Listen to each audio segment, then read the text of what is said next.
चलिए बैठे। तो हमने ये पढ़ा कि एक बच्चा है जिसका नाम अप्पू है और वो एक ऐसा बच्चा है जो अपने ख्यालों में ही हमेशा खोया रहता है। अचानक से एक दिन वो एक दुकान पर कंचों का जार देखता है और उसके बाद कंचे जो हैं वो उसके दिमाग में समा जाते हैं। हर वक्त उसकी कल्पना में कंचे ही उसको नजर आते हैं। एक बार वो कल्पना करता है कि वो कंचों के जार में जो है वो खेल रहा है, गुम हो गया है। इसी तरह क्लास में भी उसका ध्यान नहीं लगता, अध्यापक के पढ़ाने पर भी वो क्या करता रहता है, कंचों की ही बातें करता रहता है, पर अपने आप में वो किसी दूसरे से बात नहीं करता था। और लास्ट में बताया गया है, वो करने से पहले हम थोड़े से अंश पढ़ेंगे। यहां तक पढ़ लिया था कि दुकानदार ने उसको बोला कि कंचा चाहिए और उसके बाद वो स्कूल जो है वो भाग गया था। देर से पहुंचने वाले लड़कों को पीछे बैठना पड़ता है। उस दिन वही सबसे बाद पहुंचा था, इसलिए वह चुपचाप पीछे के बेंच पर बैठ गया। अब उनके स्कूल का रूल होगा कि जो बच्चे लेट आते हैं वो फ्रंट डेस्क पर नहीं बैठते हैं, पीछे बैठा करते हैं। तो उससे लगा कि वो लेट हो गया, इसलिए वो खुद ही पीछे जाकर बैठ गया। सब अपनी अपनी जगह पर हैं। रामन अगली बेंच पर है, वो रोज समय पर आता है। तीसरी बेंच के आखिर में मल्लिका के बाद अम्मू बैठी है। जॉर्ज दिखाई नहीं पड़ता। लड़कों के बीच जॉर्ज ही सबसे अच्छा कंचे का खिलाड़ी है। कितना भी बड़ा लड़का उसके साथ खेले, जॉर्ज से मात खाएगा। हारने पर यूं ही विदा नहीं हो सकते। हारे हुए को अपनी बंद मुट्ठी जमीन पर रखनी होगी, तब जॉर्ज कंचा चलाकर बंद मुट्ठी के जोड़ों की हड्डी तोड़ेगा।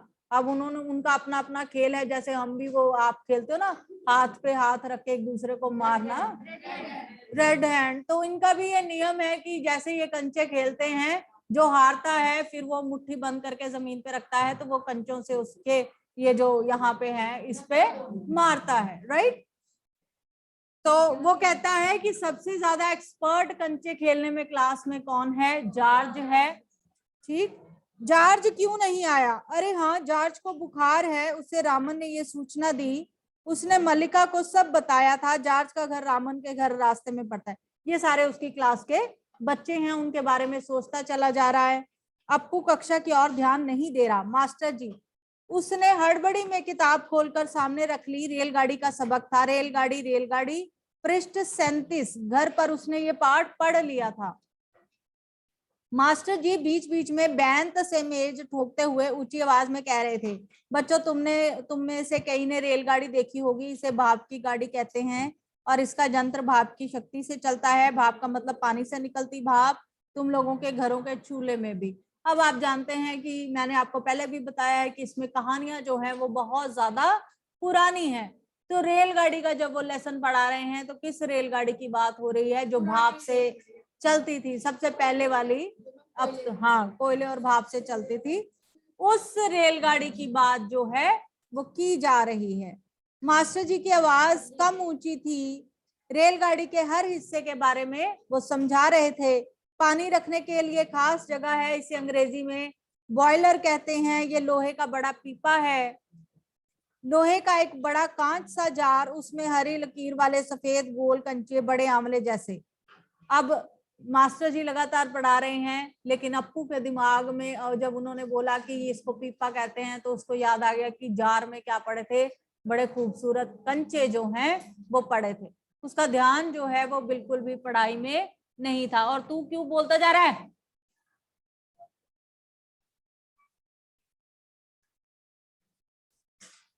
मुंह बंद का मतलब होता है कि मुंह बंद रखो थोड़ी देर के लिए।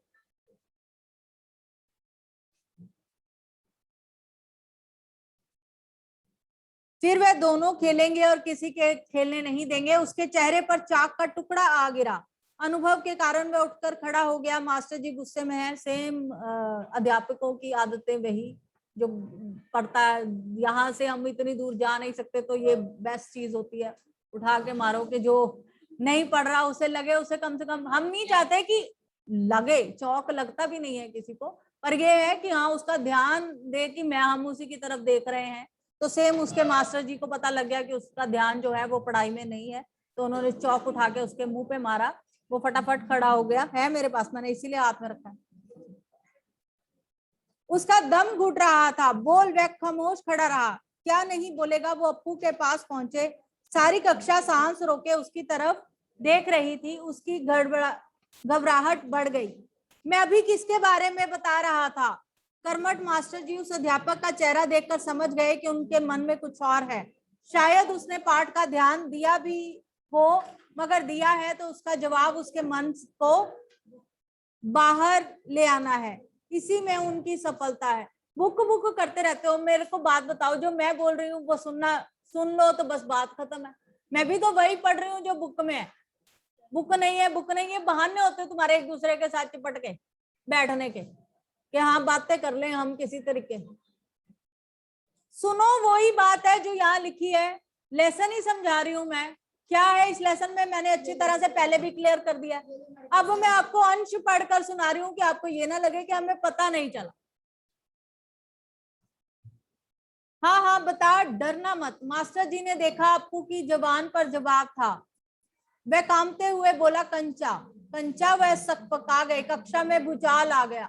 तो अब उसको लगा कि वो शायद सुन रहा था, लेकिन वो बिल्कुल भी उस स्टेट ऑफ माइंड में नहीं था कि वो उसके सवाल का जवाब दे। तो उसने क्या कहा कि कंचा। सवाल के जवाब में उसने बोल दिया कंचा। और अब तो मास्टर जी का गुस्सा जो है वो सातवें आसमान पर था कि वाकई इसका ध्यान जो है उसमें नहीं है। मास्टर जी की आंखों से चिंगारियां सुलग रही थी। अप्पू रोता हुआ बेंच पर चढ़ा। पड़ोसी कक्षा की टीचर ने दरवाजे से झांक कर देखा, फिर सम्मिलित हंसी। रोकने की पूरी कोशिश करने में वे अपना दुख ना रोक सका। रोते उसका दुख बढ़ता ही गया। सब उसकी तरफ देखकर उसकी हंसी उड़ा रहे थे, रामन, मल्लिका, सब। बेंच पर खड़े खड़े उसने सोचा, दिखा दूंगा सबको। जॉर्ज को आने दो, जॉर्ज जब आए, जॉर्ज के आने पर वह कंचे खरीदेगा। इनमें से किसी को वह खेलने नहीं बुलाएगा।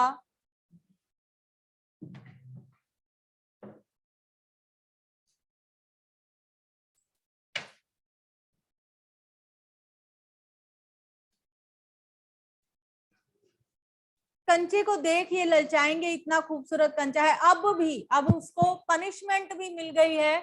मास्टर जी ने उसको पिछले बेंच पर खड़ा भी कर दिया है और डांट भी दिया है बुरी तरह से, लेकिन उसके बावजूद भी उसके दिमाग में यही चल रहा है कि मुझे बच्चे देखकर हंस रहे हैं, तो मैं इनको बताऊंगा कैसे।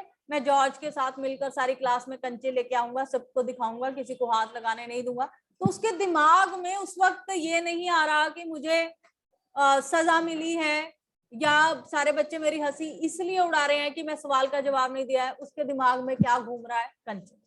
वो इस बात को लेकर अपना सारा कंपैरिजन किससे कर रहा है, कंचों से, कि जार जाएगा मैं उसके साथ खेलूंगा, मैं सारी क्लास को कंचे नहीं दिखाऊंगा, मेरे पास बहुत सारे कंचे होंगे। मास्टर जी ने 1 घंटे का सबक समाप्त किया। क्या किसी को कोई शक नहीं? अप्पू की शंका भी दूर नहीं हुई थी। वह सोच रहा था, क्या जॉर्ज को साथ ले चलने पर दुकानदार कंचा नहीं देगा?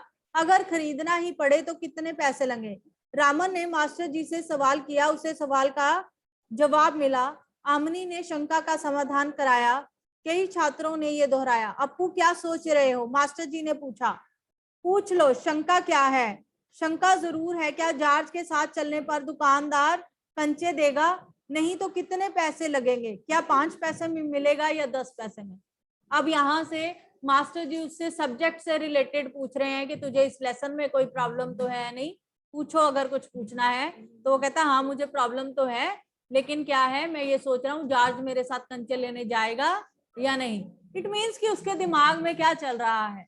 ऑब्वियस, उसके दिमाग में कंचे चल रहे हैं। चाहे उसको पनिशमेंट भी मिल गई है, वो रोया भी बहुत है, उसको डांट भी पड़ी है, लेकिन फिर भी उसके दिमाग में जो है, जो चीज घुस चुकी है, वो बुरी तरह से उसको इफेक्ट कर रही है। क्या सोच रहे हो? पैसे? क्या? कितने पैसे चाहिए? किसके लिए? वह कुछ नहीं बोला। हरी लकीर वाले गोल कंचे उसके सामने से फिसलते गए। मास्टर जी ने पूछा, क्या रेलगाड़ी के लिए? उसने सिर हिलाया। बेवकूफ, रेलगाड़ी को पैसे से नहीं खरीद सकते। अगर मिले तो उसे लेकर क्या करेगा? वह खेलेगा जॉर्ज के साथ। रेलगाड़ी नहीं, कंचा। चपरासी एक नोटिस लाया। मास्टर जी ने कहा, जो फीस लाए हैं वो ऑफिस में जाकर जमा करा दें।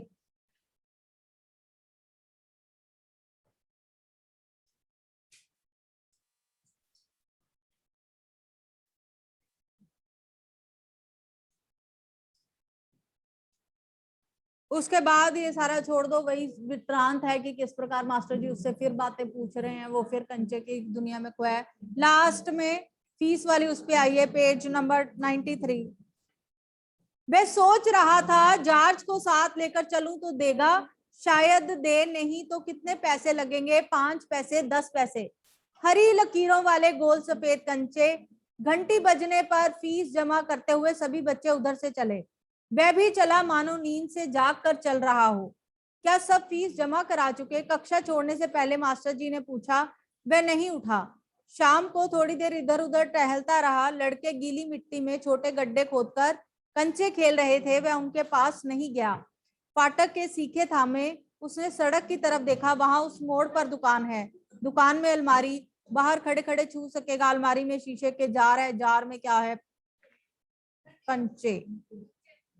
वह अलमारी के सामने खड़ा हो गया। अब वो वहां पर आ गया। दुकानदार हंसा। उसे मालूम हुआ कि दुकानदार उसके इंतजार में है। वो भी हंसा। कंचे चाहिए ना? उसने सिर हिलाया। दुकानदार जार का ढक्कन जब खोलने लगा तो अप्पू ने पूछा, अच्छे कंचे हैं ना? बढ़िया, फर्स्ट क्लास कंचे। तुम्हें कितने चाहिए? कितने कंचे चाहिए? कितने चाहिए? कितने? उसने जेब में हाथ डाला। 1 रुपया और 50 पैसे उसने वह निकाल कर दिखाया। इतने सारे पैसों के? दुकानदार चौंका। सबके। पहले कभी किसी लड़के ने इतनी बड़ी रकम के कंचे नहीं खरीदे थे। मैंने आपको पहले ही बताया कि कहानी जो है वो बहुत पुरानी है, तो फीस उसकी 1 रुपया कुछ समथिंग थी, तो उस सारी फीस से उसने क्या किया? कंचे खरीद लिए। इतने कंचों की जरूरत क्या है? दुकानदार हैरान था, क्योंकि आज तक किसी बच्चे ने इतने सारे पैसों से कंचे नहीं खरीदे थे। पुराने जमाने की बात है ना। तो वो कहता है, इतने कंचों की तुझे क्या जरूरत है? वो कहता है, मैं आपको नहीं बताऊंगा। दुकानदार समझ रहा था वो किसी जमाने में बच्चा रहा था, उसके साथी मिलकर खरीद रहे होंगे, यही उनके लिए खरीदने आया होगा। अब दुकानदार ने ये सोचा कि सभी ने मिलकर कंट्रीब्यूट किया है दोस्तों ने, तो तब इतने सारे पैसे जमा हुए हैं, तो इतने सारे वो कंचे खरीदने आया है, अकेले आया है। दुकानदार ने पूछा, क्या तुम्हें कंचा खेलना आता है? वह नहीं जानता। तो फिर कैसे कैसे सवाल पूछ रहा है, उसका धीरे जवाब। उसने हाथ फैलाया, दे दो। दुकानदार हंस पड़ा, वह भी हंस पड़ा। कागज की पोटली छाती से चिपकाए वह नीम के पेड़ों की छांव में चलने लगा। कंचे अब उसकी हथेली पे हैं, वो चाहे बाहर निकाल ले। उसने पोटली हिलाकर देखी, वह हंस पड़ा। उसका जी चाहता था काश पूरा जार उसे मिल जाता। जार मिलता तो उसके छूने से ही कंचे को छूने का एहसास हो जाता। एकाएक का उसे शक हुआ कि सब कंचों में लकीरें होंगी। उसने पोटली खोलकर देखने का निश्चय किया। बस्ता नीचे रखा, धीरे से पोटली खोलने लगा। पोटली खुली और सारे कंचे बिखर गए। वे सड़क के बीचों बीच पहुंच रहे हैं। क्षण भर सबको आने के बाद वह उन्हें चुनने लगा। एक कार सड़क पर ब्रेक लगा रही थी। वह उस वक्त भी कंचे चुनने में मगन था। ड्राइवर को इतना गुस्सा आया कि उस लड़के को कच्चा खा जाने की इच्छा हुई। उसे बाहर झांक कर देखा, ये लड़का क्या कर रहा है? हॉर्न की आवाज सुनते ही अप्पू ने बीच में सिर उठाकर देखा। सामने एक मोटर है और भीतर ड्राइवर। उसने सोचा, क्या कंचे उसे भी अच्छे लग रहे हैं? शायद वो भी मजे ले रहा है। एक कंचा उठाकर उसने उसे दिखाया। बहुत अच्छा है ना? ड्राइवर का गुस्सा हवा हो गया, वो हंस पड़ा। ठीक है, यहाँ पे मैंने आपको कल भी बताया था कि जैसे ही वो सड़क पे कंचे उठा रहा होता है, तो सामने जो मोटर वाला है या कार वाला है वो ब्रेक मारता है, तो अचानक से वो उससे पूछता है कि देखो सुंदर है ना कंचे, कितने खूबसूरत हैं। तो उसका जो गुस्सा होता है वो एकदम से चला जाता है। क्यों शांत हो जाता है? क्योंकि हर कोई अपने टाइम में बच्चा रहा है, तो बच्चों की मनोस्थिति कभी कभी समझ में आती है कि हाँ, हम भी ऐसे करते थे तो ये भी ऐसे ही कर रहे हैं। किसी चीज को लेकर जब क्यूरियोसिटी है, तो उससे वो भी टाइम याद आ गया कि कितना मासूम है, इसको ये भी नहीं पता कि यहाँ पे एक्सीडेंट हो सकता था। ठीक है, उसने बस्ता जोर से हिलाकर दिखाया। माँ ने पूछा, ये क्या है? मैं नहीं बताऊंगा। मुझसे नहीं बताएगा? कहूंगा माँ, आंख बंद कर लो। माँ ने आंखें बंद कर ली। उसने गिना 1 2 3। माँ ने आंखें खोलकर देखा, बस्ते में कंचे ही कंचे थे। वह कुछ हैरान हुई, इतने सारे कंचे कहाँ से लाया? खरीदे हैं? पैसे? पिताजी की तस्वीर को इशारा करते हुए उसने कहा, दोपहर को दिए थे ना, माँ ने दांतों तले उंगली दबाई। फीस के पैसे, इतने सारे कंचे काहे को लिए? आखिर खेलोगे किसके साथ? उस घर में सिर्फ वही है। उसके बाद एक मुन्नी थी, उसकी छोटी बहन, मगर माँ की पलकें भीग गई। उसकी माँ रो रही है। अप्पू नहीं जान सका कि माँ क्यों रो रही है। क्या कंचा खरीदने से? ऐसा तो नहीं हो सकता। तो फिर? उसकी आंखों के सामने बूढ़ा दुकानदार और कार का ड्राइवर खड़े खड़े हंस रहे थे। वे सब पसंद करते हैं, सिर्फ माँ को कंचे क्यों पसंद नहीं आए? शायद कंचे अच्छे नहीं हैं। बस्ते से आंवले जैसे कंचे निकालकर उसने कहा, बुरे कंचे हैं, है ना? नहीं, अच्छे हैं, देखने में बहुत अच्छे लगते हैं ना? बहुत अच्छे लगते हैं। वह हंस पड़ा, उसकी माँ भी हंस पड़ी। आंसू से गीले माँ के गाल पर उसने अपना गाल सटा दिया। अब उसके दिल में खुशी झलक रही थी। बहुत दिनों के बाद उसका उदास बच्चा जो है वो हंस रहा था, तो इसलिए माँ भी हंसने लग गई। उसको इस बात पे कोई गुस्सा नहीं आया कि उसने अपने स्कूल की फीस से जो है कंचे खरीद लिए। क्वेश्चन आंसर आप मुझे बताएंगे। कंचे जब जार से निकलकर अप्पू के मन की कल्पना में समा जाते हैं तो क्या होता है? फेयर कॉपीज निकालिए, हरी अप।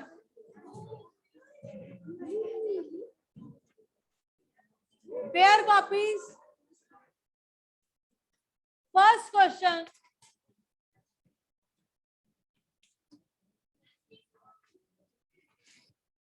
और कॉपीज चेक नहीं हो रही आपकी क्लास की। बेटा एक लिस्ट बनाओ अपनी क्लास की, रोल नंबर वाइज सारी, और वो लिस्ट जरा मुझे दो। आते ही सबसे पहले कॉपीज देखनी है मैंने कि किस किस की चेक हो गई है और किस किस की नहीं हुई। आज ही लिस्ट बना लेना, कल आता है पहले पीरियड ये काम होगा। अगर आपकी चेकड है तो बस फिर देनी है, वो इस पीरियड में खत्म होगा तो अभी पकड़ा देना, राइट? मुहूर्त निकाल पहले फिर देना।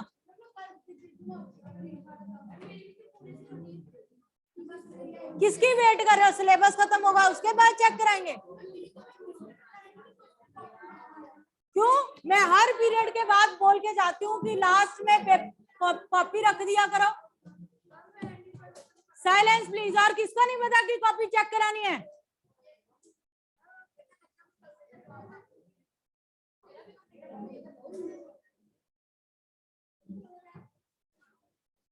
कॉपियां अब नहीं मिलने लगी ना, तो डिफॉल्टर बना के वहां पे खड़ा करना है मेरे ऑफिस के सामने। याद रखो जरा मेरी बात। चलिए फर्स्ट क्वेश्चन का आंसर कौन बताएगा?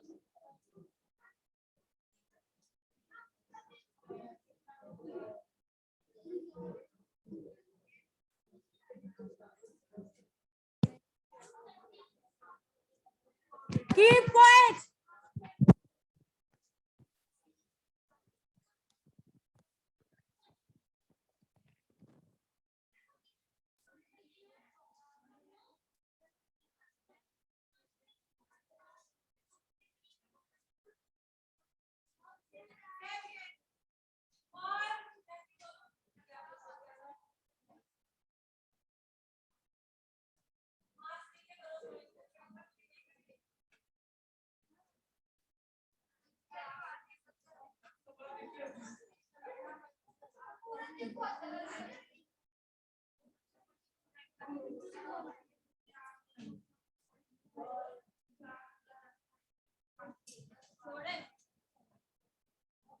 बैठो।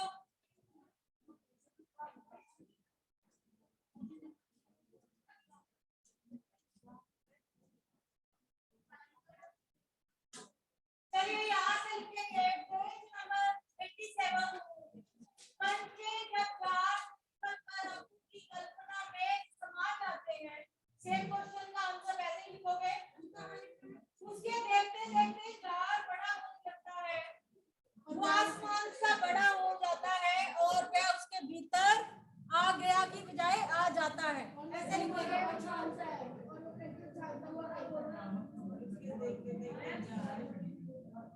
आसमान सा बड़ा हो जाता है और वह उसके भीतर आ जाता है। पेज नंबर 87 पर लाइंस लिखी गई हैं, इसको आप मोल्ड करेंगे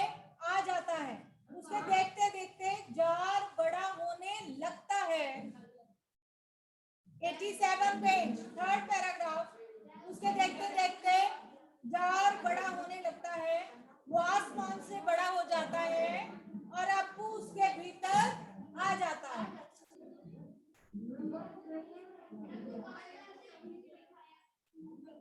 वे बच्चे चारों तरफ बिखेरता मजे से खेलता है। लाइन एक और है इस पैराग्राफ के बाद। वे बच्चे चारों ओर बिखेरता मजे से खेलता है। चलो लिखो, अप्पू है।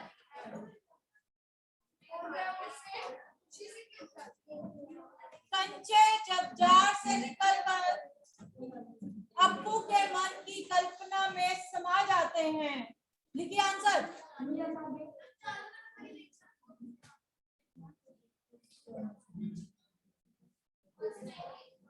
कंचे जब जार से निकलकर अप्पू की मन की कल्पना में समा जाते हैं, तब उसके देखते देखते जार बड़ा होने लगता है। तब उसके देखते देखते जार बड़ा होने लगता है, वह आसमान से बड़ा हो जाता है और अप्पू उसके भीतर आ जाता है। वह चारों तरफ कंचे बिखेरता हुआ, वह चारों तरफ कंचे बिखेरता हुआ मजे से खेलता है। बुक में ही आंसर है, मैं बार बार बता चुकी हूँ। 87 पेज थर्ड पैराग्राफ।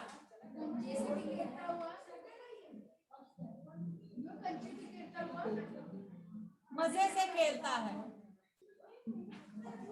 बस इतना।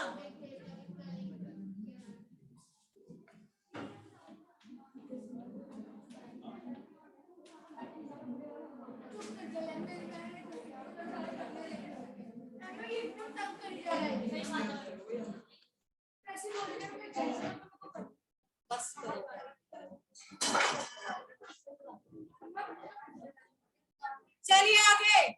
दुकानदार और ड्राइवर के सामने अप्पू की क्या स्थिति है?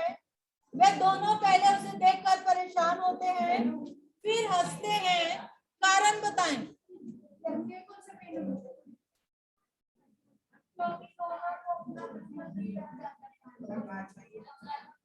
लिखिए आंसर, लिखिए।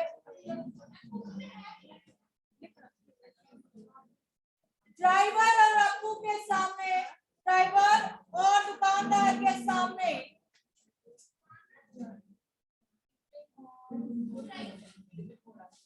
ड्राइवर और दुकानदार के सामने अप्पू की स्थिति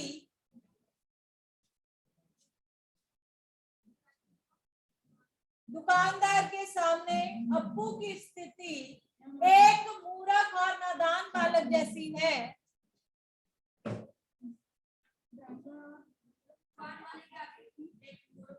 अप्पू की स्थिति एक मूर्ख और नादान बालक जैसी है।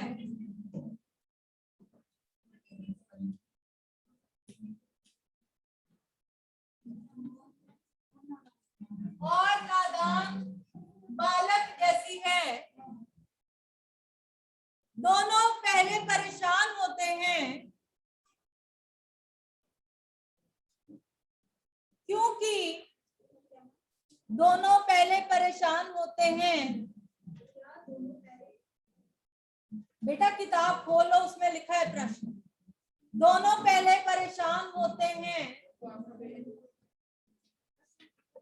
दोनों पहले परेशान होते हैं,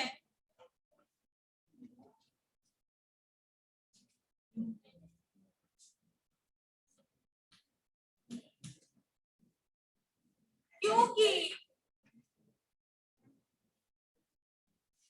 किसी बच्चे में कंचों को लेकर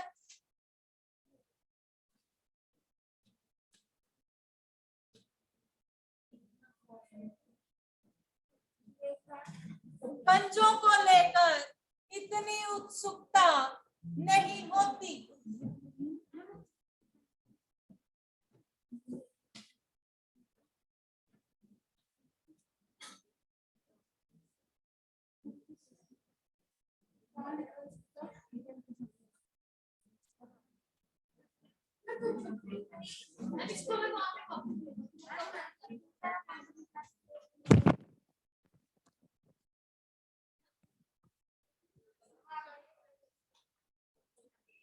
किसी बच्चे में कंचों को लेकर इतनी उत्सुकता नहीं होती। दुकानदार के हिसाब से, दुकानदार के हिसाब से, दुकानदार के हिसाब से किसी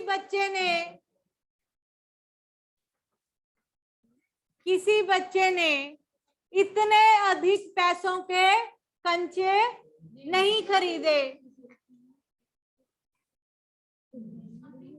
इतने अधिक पैसों के, अधिक पैसों के कंचे कभी नहीं खरीदे। पैसों के कंचे कभी नहीं खरीदे।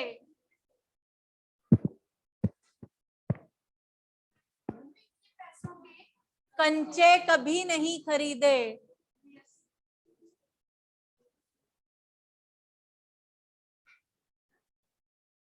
और ड्राइवर के अनुसार, और ड्राइवर के अनुसार, और ड्राइवर के अनुसार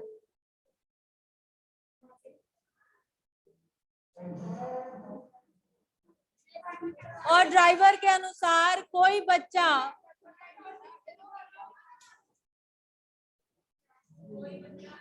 कंचों की वजह से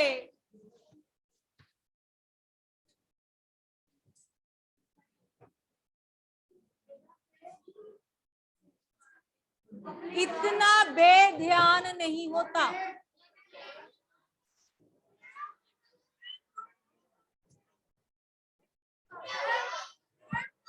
इतना बेध्यान नहीं होता।